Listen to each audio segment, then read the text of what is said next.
Hey guys, my name is Elijah, and in this tutorial I will show you how to indent second line in Google Docs. So this is very simple. First step is to select all of your text that you want to indent the second line of. So once you selected the text, just simply go right here to Format and then find Align and Indent. In this menu, go down to Indentation Options. Click on it. And now, from this drop-down menu under Special Indent, select Hanging.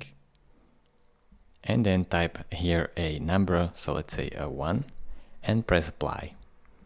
Now, as you can see, this created the indent on the second line and all of the other lines.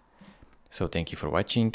If this video was helpful to you, consider subscribing and liking this video, and I will see you in the next tutorial.